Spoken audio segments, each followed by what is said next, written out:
혹시 그거 아세요? 블라스팅 작업할 때요. 노즐 각도 아주 살짝만 틀어도 결과가 완전히 달라진다는 거? 오늘 바로 그 얘기. 연마제 분사 뒤에 숨어 있는 충돌 각도의 물리학에 대해서 한번 제대로 파헤쳐보겠습니다.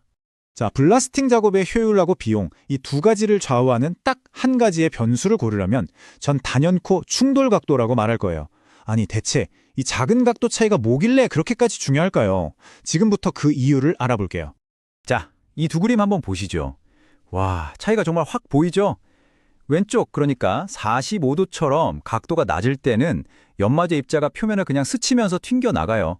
그런데 오른쪽, 90도에 가깝게 거의 정면으로 들이받으면 그냥 그 자리에서 박살이 나버립니다.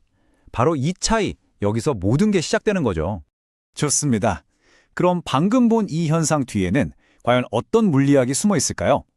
첫 번째 파트, 파괴의 물리학에서 그 원리를 하나씩 뜯어보겠습니다. 어떻게 각도 하나가 연마제 입자의 운명을 좌우하는지 말이에요. 이게 바로 핵심 원리인데요. 각도가 90도, 그러니까 수직에 가까워질수록 충돌하는 순간의 모든 에너지가 한 점으로 그냥 확 쏠리는 거예요. 사실상 모든 힘이 입자 자체를 깨부수는 데만 쓰인다고 보면 됩니다. 자, 이 그래프를 보시면 관계가 훨씬 더 명확하게 보입니다. 보세요. 각도가 30도, 45도를 지나서 90도에 가까워지니까 파괴 확률이 그냥 서서히 오르는 게 아니죠? 말 그대로 수직으로 솟구칩니다. 거의 정면으로 부딪히면 입자가 멀쩡하게 살아남는 게 거의 불가능하다는 뜻이에요. 그럼 입자가 이렇게 더 많이 깨진다는 거, 이게 대체 무슨 뜻일까요? 네, 바로 연마제가 그만큼 더 빨리 없어진다는 얘기입니다. 실제로 보면 충돌 각도가 커질수록 연마제 소모량도 아주 정직하게 거의 일직선으로 좀 늘어나요. 간단하죠? 더 많이 깨지니까 더 빨리 쓴다. 이겁니다.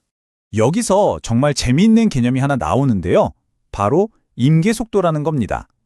뭐냐면 연마제 입자가 부딪힌다고 해서 무조건 다 깨지는 건 아니에요. 파괴가 시작되는 최소한의 속도, 딱 그 지점이 있는데 우리가 그걸 임계 속도라고 부르는 거죠. 근데 진짜 놀라운 건 뭐냐면요. 충돌 각도가 높아질수록 이 임계 속도가 오히려 낮아진다는 거예요. 이게 무슨 말이냐? 90도로 정면으로 들이받으면 생각보다 훨씬 느린 속도에서도 입자가 그냥 깨져버린다는 거죠. 비유하자면 유리컵을 바닥에 그냥 툭 떨어뜨리는 거랑 벽에다 힘껏 던지는 거랑 비슷하다고 할까요? 정면 충돌은 입자를 그만큼 약하게 만드는 겁니다. 자, 지금까지는 입자가 어떻게 깨지는지에 대해서만 집중적으로 봤죠? 근데 잠깐만요. 우리가 블래스팅을 하는 진짜 이유는 표면을 깨끗하게 만들려는 거잖아요. 그럼 그 많은 충돌 에너지는 다 어디로 가는 걸까요? 이제 두 번째 파트, 에너지의 상충 관계에서 그 행방을 추적해 보겠습니다. 그럼 당연히 이런 생각이 들죠. 더 세게 부딪히면 당연히 더 깨끗해지는 거 아니야? 네, 상식적으로는 그게 맞습니다. 그런데요, 물리 법칙을 들여다보면 여기에 아주 놀라운 비효율이 숨어 있어요. 자, 이 차트 좀 보세요. 90도로 꽝 하고 부딪힐 때 에너지의 대부분이 어디에 쓰이는지 아세요? 바로 연마제 입자 스스로를 박살내는데 낭비됩니다. 진짜 우리가 원하는 표면 청소에 쓰이는 에너지는 생각보다 훨씬 적다는 거예요. 그런데 45도처럼 각도를 좀 눕혀서 쏠 때를 볼까요? 와, 완전히 반대죠. 이제는 에너지의 훨씬 더 많은 양이 입자를 부수는 게 아니라 진짜 목적인 표면을 청소하는 데 쓰입니다. 입자 파손에 낭비되는 에너지는 확 줄어들고요. 그러니까 똑같은 힘을 써도 훨씬 더 효율적이란 얘기입니다.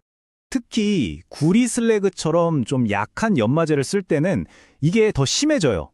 너무 정면으로 너무 강하게 쏴버리면 연마제가 표면에 닿는 순간 그냥 가루가 돼버리는 거예요. 일을 하기 전에 사라져버리는 거죠. 이럴 땐 힘이 센 게 오히려 방해가 되는 겁니다. 자, 그럼 지금까지 본 이 복잡한 과학 이야기가 실제 작업 현장에서는 대체 무슨 의미가 있을까요? 이제 마지막 파트입니다. 효율성 대 연마제 수명, 아주 현실적인 이 줄다리기에 대해 이야기 나눠보죠.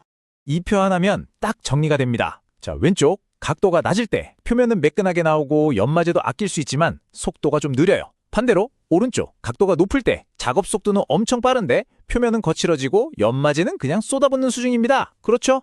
결국 모든 걸 다 가질 수는 없는 거예요.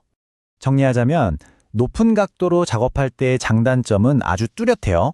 표면을 더 거칠게 만들어서 페인트가 잘 붙게 하거나 작업 속도를 확 끌어올리는 장점이 분명히 있죠.